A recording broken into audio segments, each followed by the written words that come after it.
رکھنے کے پیچھے ہماری نیت کیسی ہونی چاہیے؟ ہم نے زکات دیا تو زکات دینے کے پیچھے ہماری نیت کیسی ہونی چاہیے؟ ہم نے حج کیا تو حج کرنے کے پیچھے ہماری کیسی نیت ہونی چاہیے؟ یعنی نیتوں پر ہی سب کچھ دارمدار ہے۔ اس لیے سب سے پہلے اس کتاب کے مصنف نے سب سے پہلے نیت کا بیان اس لیے چھڑا کہ یہ پڑھنے والا یہ جان لے کہ کتاب کا مصنف جو لکھتا ہے نا وہ لکھنے والے کی بھی نیت بڑی پرفیکٹ ہے۔ تو اب پڑھنے والا بھی چاہیے کہ اپنی نیت کے اندر کیا کرے؟ درستگی پیدا کرے۔ تو اب کہہ رہے ہیں اس سلسلے میں شرح اس جو ہے باب کے اندر چند باتیں اصول کی بتا رہے ہیں۔ جیسے ہمارے سلف صالحین کا طور طریقہ لے لیجئے۔ سلف صالحین کی عادت مبارکہ میں اخلاص تھی، اخلاص تھا، وہ جو بھی کرتے تھے خلوص کے ساتھ کرتے تھے۔ نیت کیا ہوتی تھی؟ ہر ایک عمل میں اخلاص کو مد نظر رکھتے تھے اور ریا کا شائبہ بھی ان کے دلوں میں پیدا نہیں ہوتا تھا۔ یہ ان کے دل میں کبھی آتا ہی نہیں تھا کہ میری عبادت کو لوگ دیکھیں، یعنی دکھاوے کے لیے کوئی کام ہی نہیں کرتے تھے۔ ہمارے اسلاف کا یہ طریقہ ہے، وہ جانتے تھے کہ کوئی عمل بجز اخلاص مقبول نہیں۔ وہ خوب جانتے تھے کہ اگر نیتوں میں خلوص پیدا نہ کی جائے تو کوئی عمل ہی قبول نہیں ہوتا ہے اللہ کے بارگاہ میں، چاہے وہ کچھ بھی کر لے، بڑے سے بڑے نیکی کر لے، اور اگر اس کے نیکی کے پیچھے صرف جو ہے کیا ہے دکھاوا مقصد ہے تو وہ نیکی کبھی قبول ہی نہیں ہو سکتی ہے اللہ کے بارگاہ میں۔ وہ لوگوں میں زاہد عابد بننے کے لیے کوئی کام نہیں کرتے تھے۔ وہ لوگوں میں یہ نہیں دکھاتے تھے میں بڑا زاہد ہوں، بڑا پرہیزگار ہوں، بڑا متقی ہوں، زمانہ دیکھے گا تو بڑی تعظیم کرے گا، عزت کرے گا، ایسا کچھ نہیں تھا۔ وہ صرف اللہ کی رضا کے لیے کرتے تھے، خلوص ان کے دلوں کے اندر تھا۔ تو اب کہنے کا مطلب یہ ہے، جیسے ایک واقعہ میرے نظروں سے گزرا تھا کہ ایک اللہ کے ولی تھے اور غالب حضرت جنید بغدادی کا ہی واقعہ گزرا تھا۔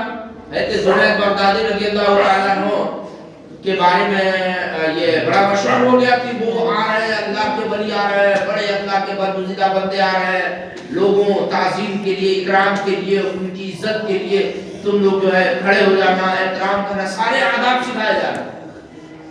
یہ اللہ کے ولی ان کو پسند نہیں ہے کہ میرے نام پر جو ہے لوگوں کو تعظیم کرایا جائے، یہ ساری چیز ان کو پسند ہے۔ اس لیے کہ اخلاص کا اگر کہیں ایسا ہو جائے کہ اگر یہ لوگ میری تعظیم میں کھڑے ہو جائیں تو میرا نفس ابھر جائے کہ یار میری تعظیم کے لیے اتنے لوگ کھڑے ہو جا رہے ہیں، تو یہ نفس کو مارنے کے لیے انہوں نے کیا کیا؟ یہ روایت بیان کی جاتی ہے کہ وہ جب اسٹیج لگا تھا سارے علماء موجود تھے، اب انتظار تھا کہ اب آئیں گے اب آئیں گے اب آئیں گے، اور خادم کو انہوں نے کہا دیا کہ ایسا ہے کہ چپکے سے میں جا کے اسٹیج پہ بیٹھ جا رہا ہوں، ہے نا، اور تم بعد میں اعلان کر رہے کہ آ رہے ہیں۔ تو ایسا ہی ہوا، وہ جا کے چپکے سے بیٹھ گئے اور بعد میں خادم آیا تو اعلان کر رہا ہے کہ آ رہے ہیں آ رہے ہیں۔ اب لوگ تعظیم کے لیے کھڑے ہو گئے، سارے لوگ کھڑے ہو گئے، اور یہ جو ہے چپکے سے بیٹھے ہیں، سر نیچے کیے ہوئے اسٹیج پر بیٹھے ہیں۔ اب سارے لوگ کہہ رہے ہیں کہ یار اتنے بڑے اللہ کے ولی آ رہے ہیں اور تو بیٹھا ہے، بدتمیز طریقہ، بیوقوف طریقہ، اس طرح کی باتیں ان لوگوں نے کیا۔ تو یہ اپنے نفس سے کہہ رہے ہیں اب مزہ آیا، بڑی خوش ہو رہا تھا کہ جا رہے ہو تو تعظیم ہوگی، مزہ آ رہا ہے۔ بہت سارے اولیاء اللہ کے یہ بھی قصے سنے گئے کہ ایک اللہ کے ولی کا یہ قصہ سنا گیا کہ وہ مسجد کے اندر نماز پڑھنے کے لیے جاتے ہیں، لوگ تعظیم سے کھڑے ہو جاتے ہیں، ادب و احترام کرتے ہیں، یہ اللہ کے ولی جا رہے ہیں، مشہور زمانہ تھے۔ رات کے اندھیرے میں انہوں نے دیکھا یار بڑی لوگ میری تعریف کر رہے ہیں اور مجھے اندر خوشی محسوس ہو رہی ہے، یہ تو میرا نفس بڑا مضبوط ہو جائے گا۔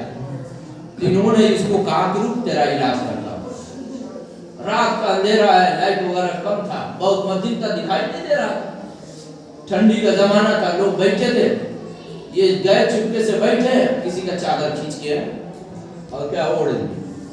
اب جب چادر کھینچ کے اوڑھ لیے تو اب جس کا چادر تھا وہ کہنے لگا میرا چادر کون لیا، چادر کون لیا، گھومن ہوتا ہے، چادر کون لیا، اندھیرا تھا، صاف نہیں دکھا کہ کون لے گیا۔ اب تلاشی ہونے لگی اور یہ چپ چاپ چادر اوڑھے بیٹھے ہوئے، اب تلاشی ہو رہی ہے جب تلاشی ہوئی اور پتہ چلا کہ چادر اس کے پاس ہے اور یہ چہرہ چھپائے ہوئے جو ہے سر نیچے کیے ہوئے چادر سے ڈھکے ہوئے چور کہیں کے لے تباتڑ گرنا شروع ہو گیا تو گرا جب گرا اس کے بعد چادر ہٹایا گیا تو سارے لوگ افسوس کرنے حضرت آپ تھے تو حضرت کو دوسرے مقصد کے لیے یہ کام کیے تھے انہوں نے کہا اب سبھی لوگ تو افسوس کر رہے تھے اور یہ دل سے کر رہے تھے اب مزہ آیا کیا مطلب ہے مطلب یہ نا کہ یہ اللہ کے ولی ایسے ہوتے ہیں کہ جو اگر تھوڑا سا بھی اگر شبہ پیدا ہو جائے کہ ہمارے نفس کو خوراک مل رہا ہے تو وہ فوری طور پر اس کو مارنے کے لیے کچھ ایسا عمل کر دیتے ہیں جیسے اللہ کے بعد جو کتاب